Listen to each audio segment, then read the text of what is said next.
Okay, so with today's class, as I've been mentioning, I've been doing a bit more topics lately on different leadership ideas, and this one is the idea of culture.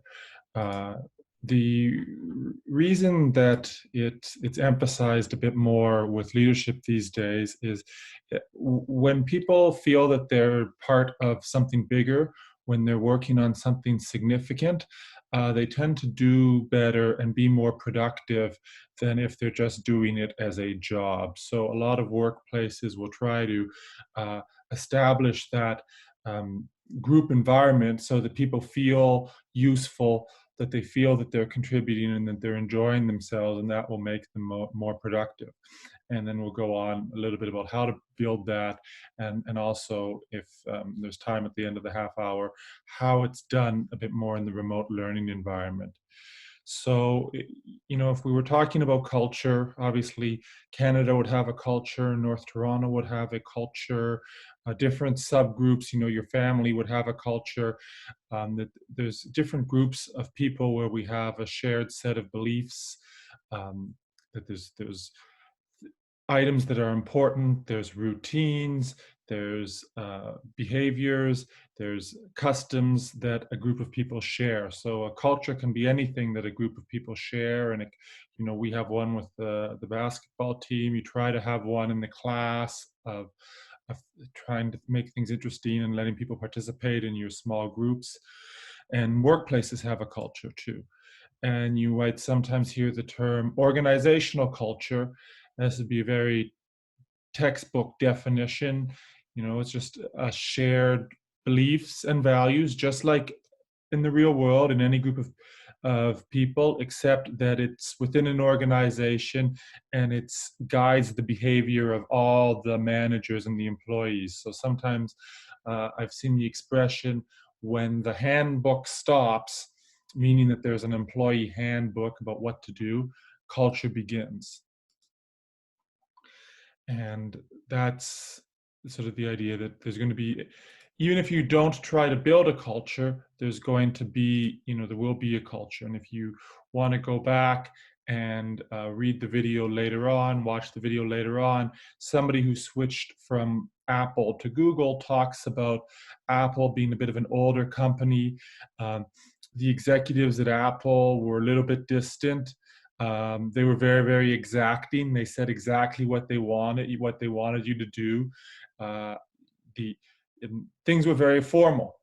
At Google, things were a bit more relaxed. You could email people a bit further up the chain of command.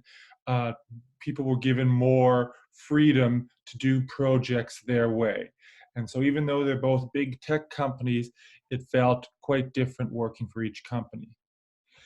And a culture is going to have some of these big elements to it, like a vision.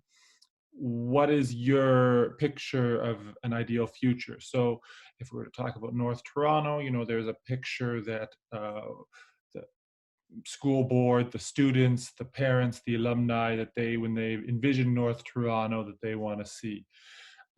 Likewise, we have a picture of what we would think Canadians would act like, maybe helping each other, being a bit more low key, uh, just being good neighbors. So if you start off with what you want things to look like, then mission statement, which would be, and a lot of companies will have a mission statement, what exactly it is that they want to accomplish.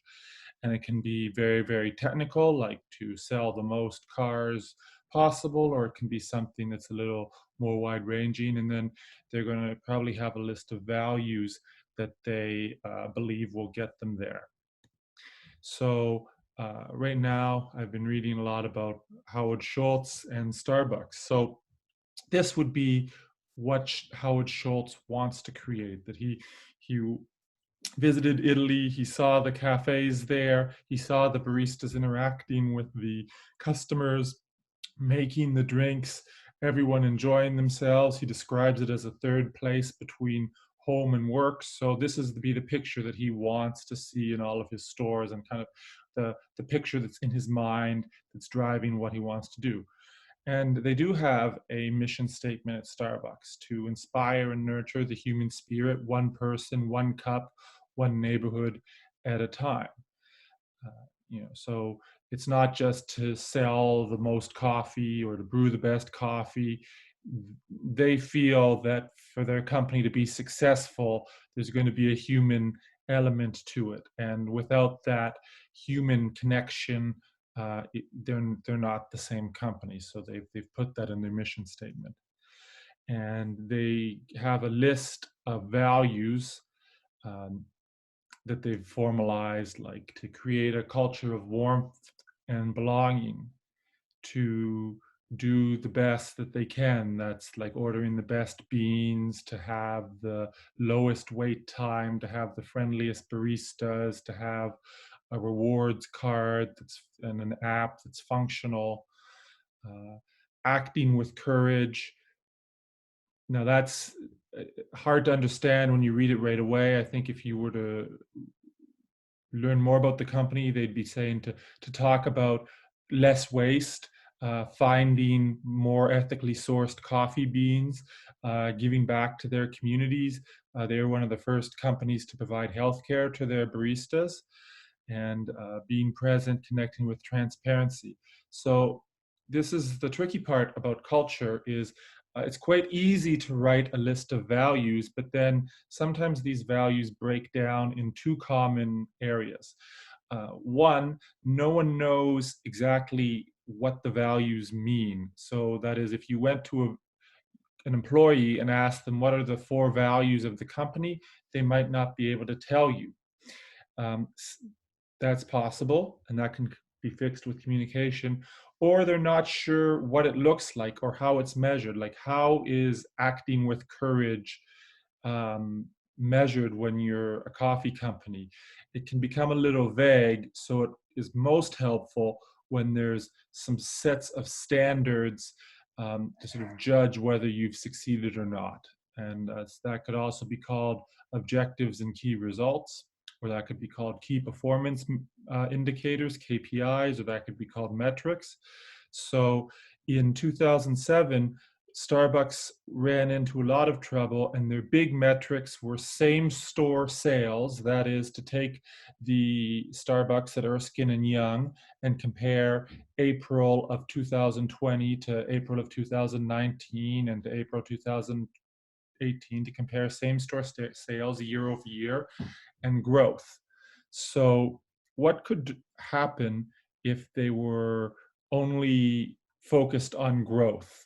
Like, if that was the only standard or the biggest standard they were following, how could that affect a company? What kind of culture might be created if a company was looking only at growth and sales? You could say it or you could type it.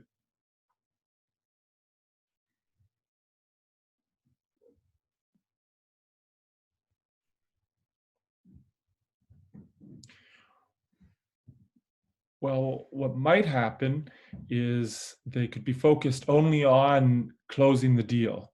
So they could, they might focus only on opening a new store and not making sure that it was as successful as the other ones. They could try to get people to come in and out of the store as quickly as possible without having the connection that people had enjoyed.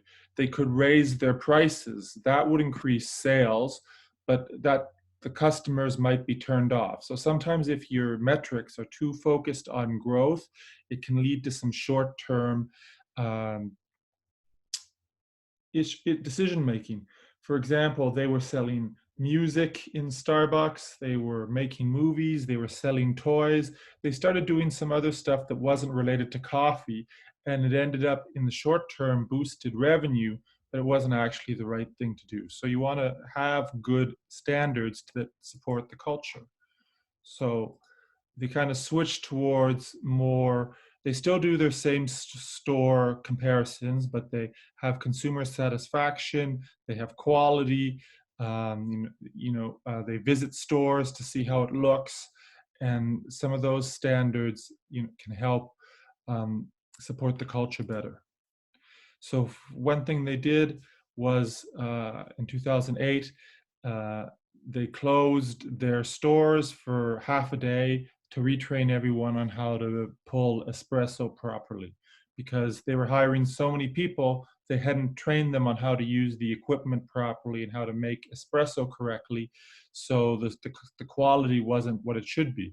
So they lost a bunch of money. People promoted, hey, come today.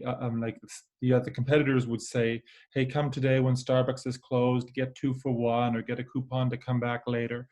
And they lost about $6 million in sales. But they felt that it was necessary to do that in the short term so that they could get back to the standards of quality that would excite everyone. No one just wants to be serving cups of coffee all day. They want to feel like they're making a good product, that people appreciate what they're doing. And they felt that doing this was necessary to get back to that quality. Does anyone remember the second time that they closed all the stores for half a day? That this was more recent. This was within the last year and a half.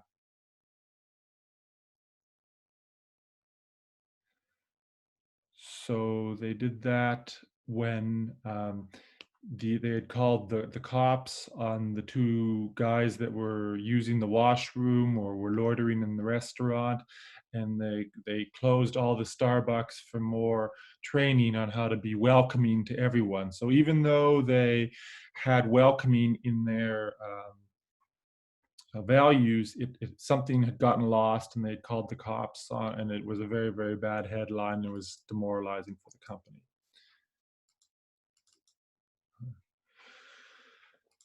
So, and there can be a very, very economic reason to have a culture. Um, if you survey people when they leave their jobs, or you ask them why they recently left their place of employment, when they leave voluntarily, when they quit, 65% complain about their managers to some degree. And so they're probably quitting their manager and not necessarily their job. And if you ask to rank why they left their job, you might think that low pay would be first. That, oh, everyone's, taking a job that has higher pay. And that's not the same. The other reasons are that they're not being treated with respect. They're not making an impact. Nobody listens to them. They don't have enough responsibility. And then low pay. And if you do the survey, like why do people leave the army? You think, okay, well, it must be because of the pay. The pay in the army is not great. And then no, actually soldiers and sailors say that these other reasons, like the respect, the impact, the responsibility, are more important than pay. So this is keeping a good culture keeps people productive, and it keeps people working for the company because they want to be there. So how does Starbucks do that? They um, give people health coverage, stock options. They'll pay for their education. That's a way to treat with respect. They implement employees' suggestions. Employees can talk to their managers. The managers can talk to the head office. Everyone's referred to as partners. They make a big issue about fair trade coffee, about greener retail, about giving back to the community. Again, people feel like they're part of something bigger, and they give them training opportunities. I know sometimes when we're at school all the time, you'd be like, who wants to go to school more? But as you get older, you actually, you like an employer that sends you to these courses. It's sort of a sign that they believe in you and think that you can accomplish more. And people do enjoy the opportunities to expand their skill set and get a greater responsibility. So you can sort of pick the culture and say, like, what's the observable culture? If you were to go into the Starbucks office, what would it look like? Well, one thing they did was that they got this poster that the future belongs to the few of us still willing to get our hands dirty, with a person with two dirty hands, and they put that in their boardroom as a symbol, a bit of an artifact about what they're trying to accomplish. You might see that there are stories about when the company first started and somebody did something, or They'll talk about this person who, hand delivered, at Zappos, who, personally delivered shoes to make sure the customer was satisfied. So those are um, what would be stories. They might have something that they do at the end of the day, to congratulate everyone for a job well done. Different rites and rituals. Um, and you might notice that there are things like that that you've seen in your own family, where they tell stories about somebody in the family doing a great job, really exemplifying the values. You might have, you know, if everyone is gathering for dinner or whatever, that's sort of a way to sort of have a routine that shows togetherness.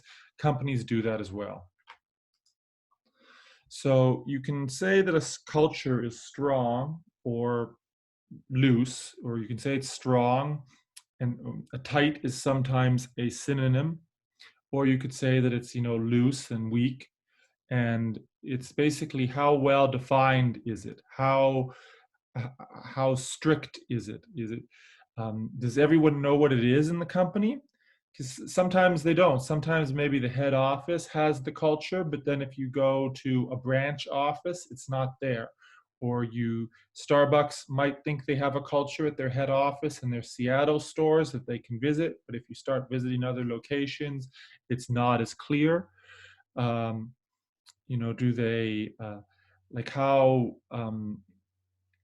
much do they oversee the culture? And in some cases, there's for example, a manager might be free to make their own decisions in the office, to have their own routine, to do their own thing, and have some individual independence. That doesn't necessarily make the culture worse, but it's just would be a little looser if individuals are allowed like to sort of a bit more freedom in what the culture is going to look like. If they say, hey, this is what we believe in, this is our mission statement, these are our standards, and it's very, very consistent, we could say that that's a strong culture. And also, we would want to ask the employees, hey, do you know what the culture is? Do you know what the values are? So some of the better cultures. And one of the biggest sort of announcements in tech. I don't know whether it was an announcement. In 2009, Netflix released their culture deck, which is a slide deck, sort of a slideshow of their cultural values. And it's not like it always, when I say culture, that it's very touchy feely. Like Netflix is very clear that they'll fire people who do not perform, and that kind of firing and termination is part of their culture, but they're consistent about it. And their slide deck was downloaded 1 million times. So what makes their culture a little bit more effective? Well, they describe what it looks like. I attached that in our classroom if you want to look at it. When they list courage, they state behaviors like you speak up even if it's not popular. It's easy to understand.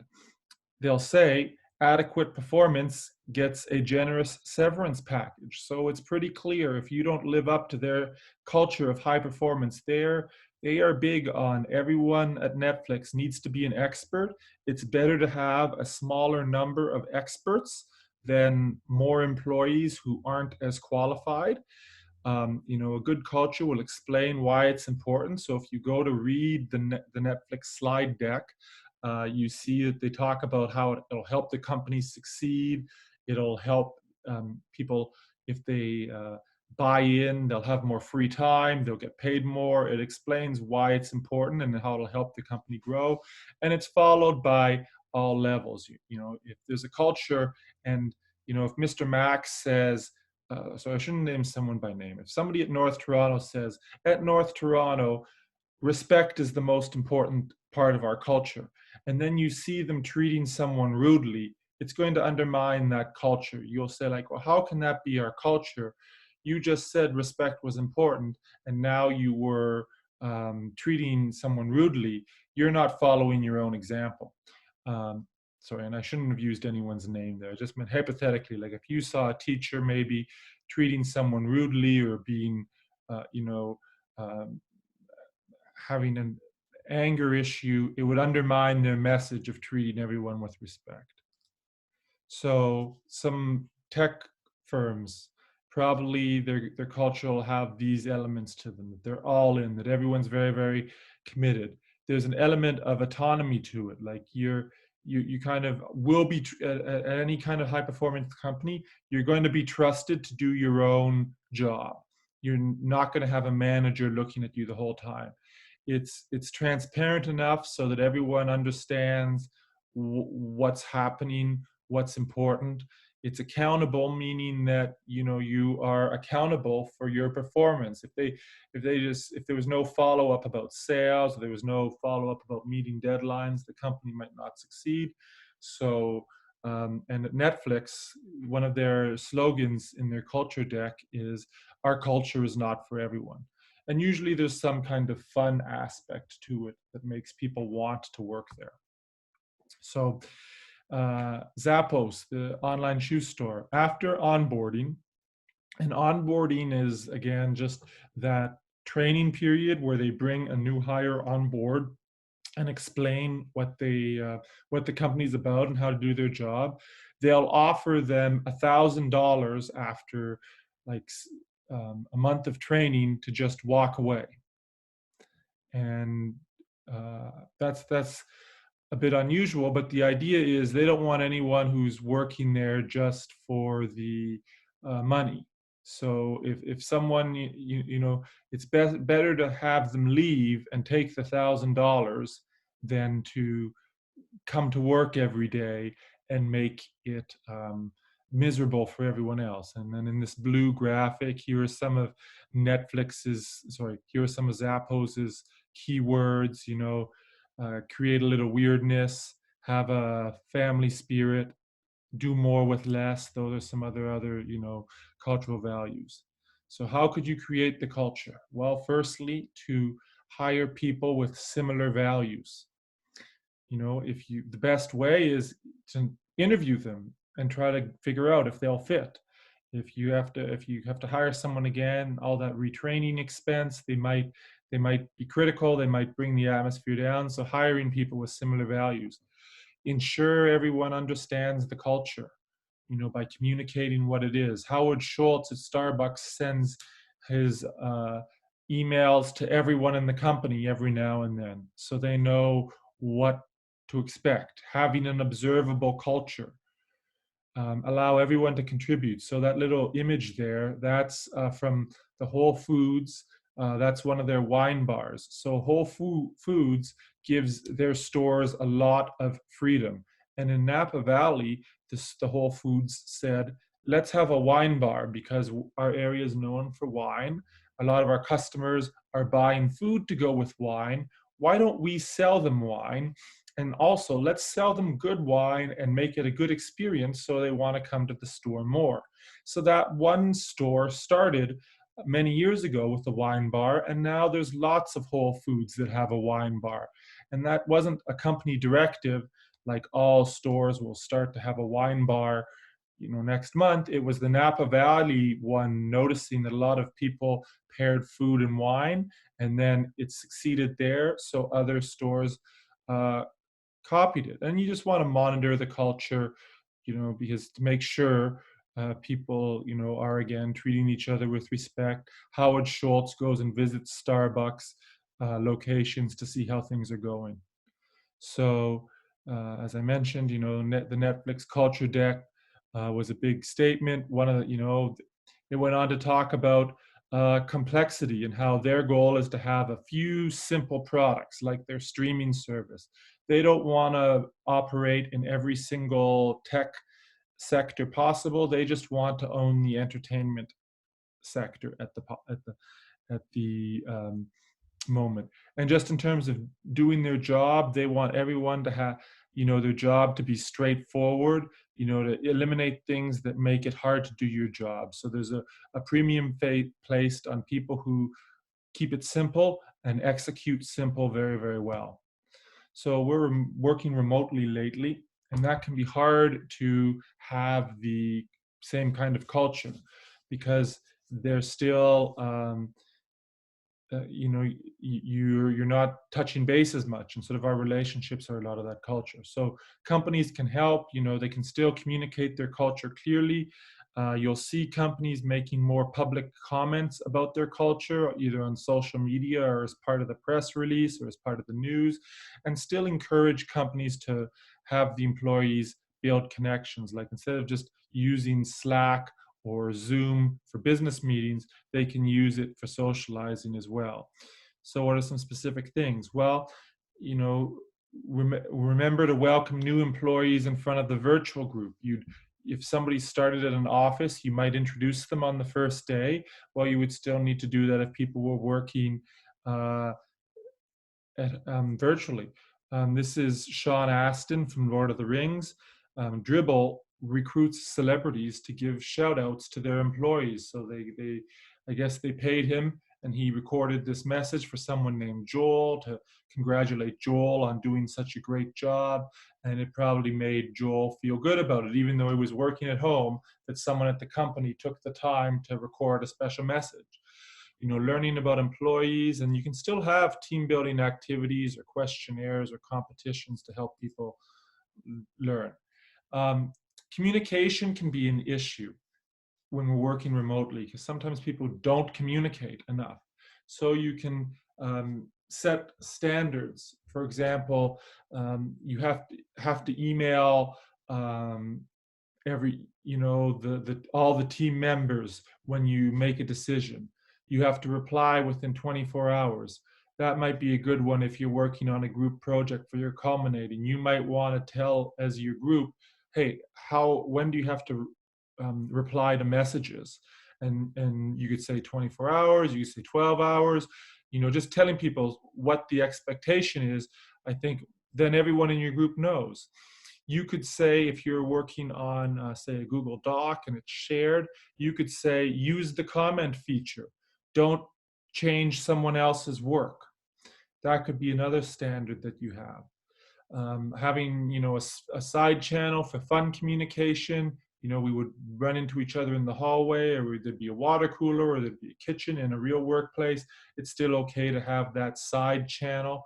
And if the boss can communicate, the manager can communicate ahead of time rather than waiting for a problem to happen, that's going to help their culture. These are some apps that people are using, and even they're starting to use AI to see how engaged people are online. So this is least important part, but just, if you don't just want to assume everyone's doing their job. People are going to do their job, but as a manager, you want to be present, just like you want to come out of your corner office and walk around the sales floor every now and then. You have to be out there measuring and making sure people are engaged in the virtual workplace. So that's sort of our thought about culture for today. And in our classroom, here is the PDF of the Netflix um, slide deck. So it was done, it was very, very plain. Actually, it's plain on purpose because they wanted to be all about performance. You can visit the website and see how it's been updated, but this PDF is the one that was circulated widely, and it has all the details about how their company is supposed to work. And again, don't think that it just means, oh, we don't care about money, or we don't care about performance. Netflix very much cares about performance, and they want everyone there to feel like they're on the Navy SEALs, and that they're all experts, and they're all there to do a mission, and they're going to succeed. That would be their culture. For next week's task, if you wanted to reinforce this idea of culture, interview a family member about what their workplace is like. Ask them, what's it like to go to work? Is there a culture? Maybe there isn't. Maybe it just feels like a job. What's the culture like? Is it a strong culture with lots of routines and stories and interventions, or is it a weak culture where you can kind of do your own thing? Do the managers exemplify the values? If you want to, you know, remove the names of the people involved, that's fine. If you want to, not say what the company is, just for confidentiality, that's fine. And maybe you can ask them, how has the culture changed since they started working remotely?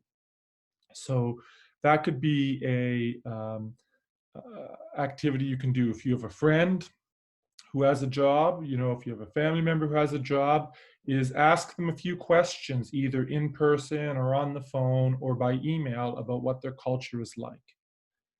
And you might, like, it might be a case where the management wanted to have a great culture, to get everyone on the same page, like Howard Schultz wanted to have at Starbucks, but they might not have actually done it as well as they thought. There might be, it's okay if there's some issues that you discover. Anyways, that's what I thought, to get an idea of, does this workplace have a culture, and what kind of a culture is it? And, that's, again, sort of it for today. Next class is Tuesday at 10. We'll do another sort of aspect of leadership or management. And if you do want to have, a specific topic covered, please let me know. And, have a good weekend. I'll stay here in the chat room if you have any questions. Thanks.